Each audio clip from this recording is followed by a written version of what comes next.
Hello बच्चों, welcome to Amazon academy. A very happy learning session for today बच्चों। आज जो हमारा टॉपिक है डिस्कशन का वो है मैक्सवेल स्पीड डिस्ट्रीब्यूशन लॉ। तो बच्चों यही हमारा लेसन स्ट्रक्चर है और इसको आज हम डिटेल में डिस्कस करेंगे। So what exactly is Maxwell speed distribution law. ना बच्चों, मैक्सवेल जो साइंटिस्ट थे उन्होंने ये ऑब्जर्व किया that he took certain assumptions कि how does molecules speed vary for a given gas. तो बच्चों उन्होंने कुछ अजम्पशंस लिए कि रैंडमनेस तो है ही मोशन में, और जो स्पीड्स है वो वेरी कर सकती हैं 0 से लेके मैक्स वैल्यू तक। तो कुछ ऐसे अजम्पशंस को कंसिडर करते हुए उन्होंने मैथमेटिकल एनालिसिस किया स्पीड्स का, and he found very interesting curve based on that. तो बच्चों उसको हम आज डिस्कस करेंगे इस लॉ में। So let us write down what Maxwell found and first assumptions देखते हैं what he took. So Maxwell used the following assumptions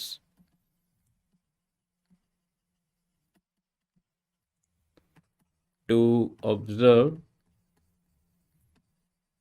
speed distribution of molecules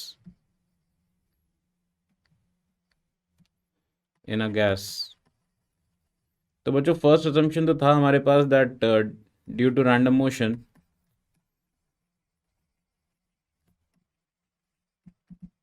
speed of molecules can vary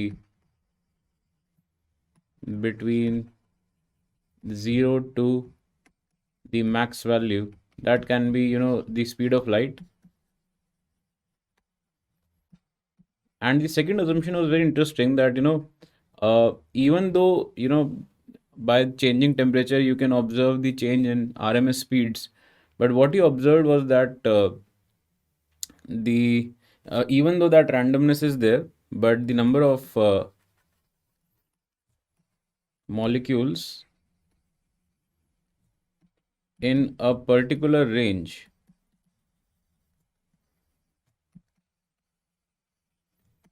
of V to V plus dV, this small tight range, the number of molecules in this particular range remains constant even though the motion is random, right? So even though the motion is random, now for a fixed temperature, we are not changing the temperature over here, but for a fixed temperature, the number of molecules in the range of V to V plus dV remains constant. So basically idea ये है बच्चों कि अगर मान लीजिए you have infinite, suppose 1 crore molecules, तो suppose अगर 2 से लेके 2.01 मीटर पर सेकंड में 10,000 मॉलिक्यूल हैं, जस्ट टेकिंग एन एग्जांपल। तो बच्चों वो जो 10,000 है वो नंबर वैसे ही रहेगा। ये हो सकता है कि वो मॉलिक्यूल सेम ना रहें उस पार्ट में, जो पहले मॉलिक्यूल की उतनी स्पीड थी वो रिप्लेस हो गया किसी और मॉलिक्यूल से, बट जो नंबर है वो उसमें यही रहेगा। ये अजम्पशंस लेते हुए Maxwell used the mathematical analysis to get a factor which we say as nv, and that nv is nothing but dn by dv. Here n is the uh, number of molecules,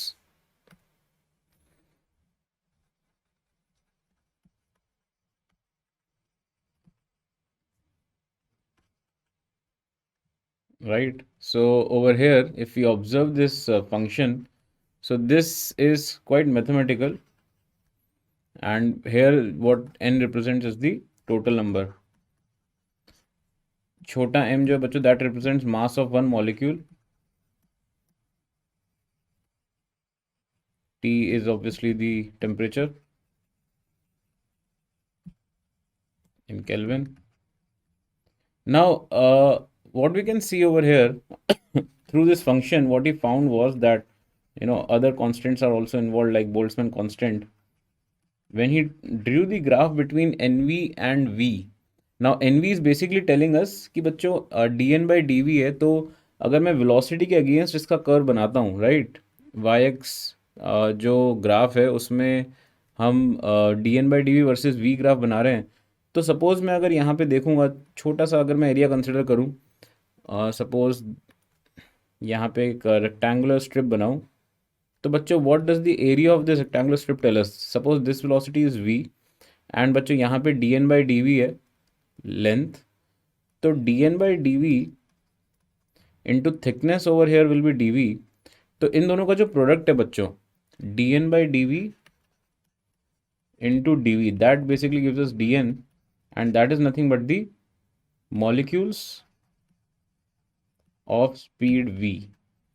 तो ये जो graph बनता है बच्चों observation के बाद, उसके under का area is basically giving us the total number of molecules in the gas at that time.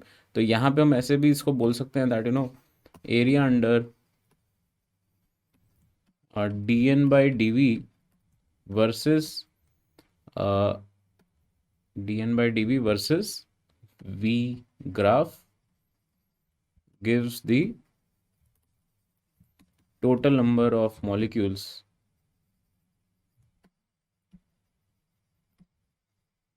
of given gas।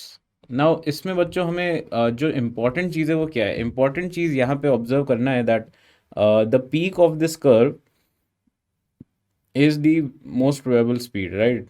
क्योंकि यहाँ पे बच्चों जो एरिया बनेगा उस रेक्टेंगल का वो मैक्सिमम है, तो इसका मतलब अगर मैं रैंडमली एक मॉलिक्यूल सेलेक्ट करूँ तो the chances of having this speed is the most. Zero के पास देखेंगे तो वो एरिया कम हो रहा है, और आगे भी जाएंगे वेलोसिटी में तो भी एरिया कम हो रहा है। इसका मतलब this velocity peak of this curve, it's not a perfect parabola, but जो भी पीक होगा इसका, that is basically going to represent the most probable speed, right? most probable speed. And it is also very logical that if you increase the temperature, this curve will start shifting towards right, because उसमें फिर distribution of speeds will be more। तो overall number तो बच्चों उतना ही रहना है, तो it will come down, the peak will come down, but the spread will be more or at higher temperatures। apart from that, because of बच्चों asymmetrical curve है ये right में, तो right में थोड़ा सा एरिया ज़्यादा है, इसकी वजह से जो एवरेज होगा बच्चों स्पीड वो थोड़ा सा राइट में आएगा। और आर एम एस स्पीड जो है उसका फॉर्मूला भी we should be aware of. तो आर एम एस स्पीड बच्चों होता है √3 RT/m, ठीक है? This is root mean square speed, this is root mean square speed। then we have v most probable,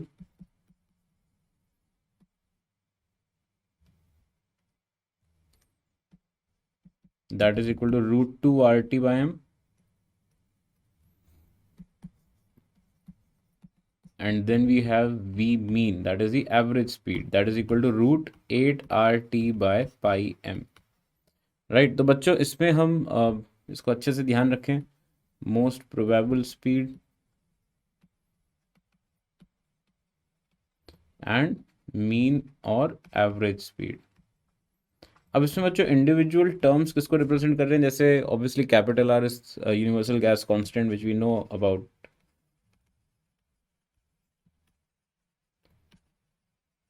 and that is equal to 8.314 joule per mole kelvin. Apart from that बच्चों temperature जो है that is in kelvin, and capital M is the molar mass in kg, right? तो बच्चों जैसे आप इसमें substitute करेंगे values for a given temperature, you will get the VRMS, and by observing the formula we can for sure say that the greatest is VRMS। उसके बाद बच्चों आएगा V mean, and the smallest of them is most probable, and this is also seen from the graph, ठीक है? तो ये जो graph है बच्चों between dn by dv versus v, right, that is also giving us the same thing। So the idea is to keep in mind that such a type of curve is there। ये तीन फॉर्मूले बच्चों ध्यान रखें।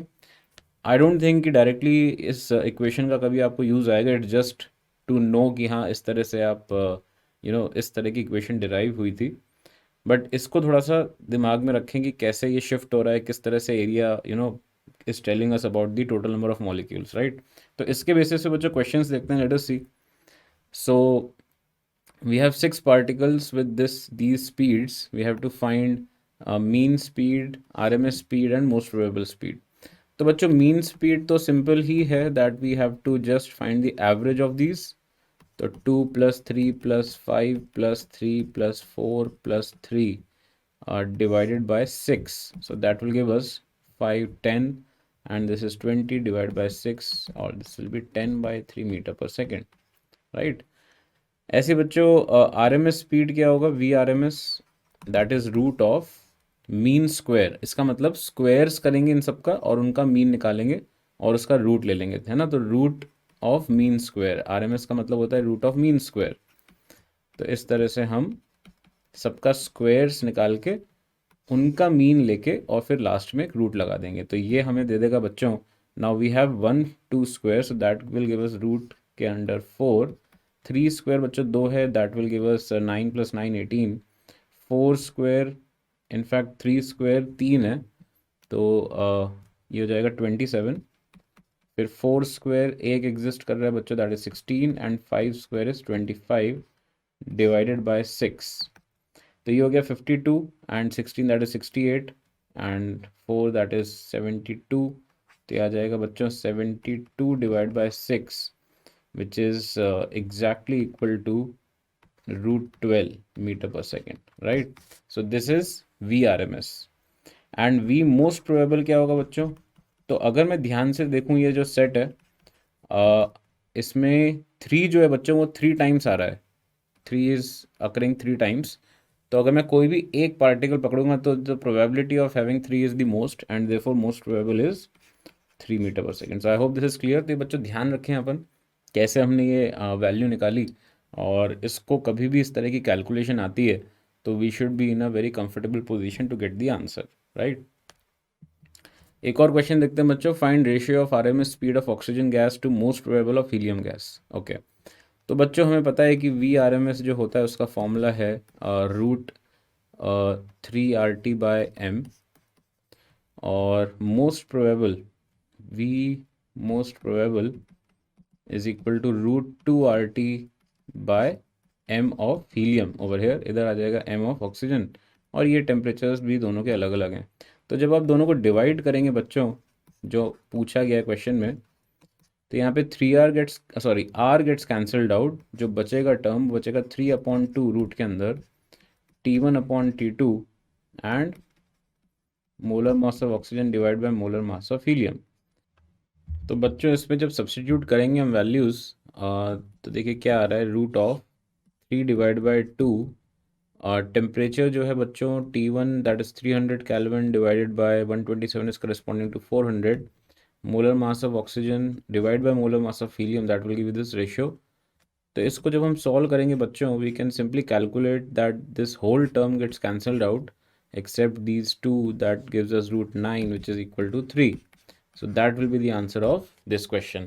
तो बच्चों I hope you understood what Maxwell speed distribution law is। बहुत ही easy फॉर्मूले हैं, जो 3 फॉर्मूले, और इनको हम यूज़ करके बड़े आसानी से इस पे क्वेश्चंस भी सॉल्व कर सकते हैं। और थ्योरी का पार्ट इसमें थोड़ा ध्यान रखिए जो हमने डिस्कस किया ग्राफ के बारे में। Happy learning to all of you, all the very best, and bye bye. For detailed videos, daily practice problems and live chat, visit academy.amazon.in or download the app.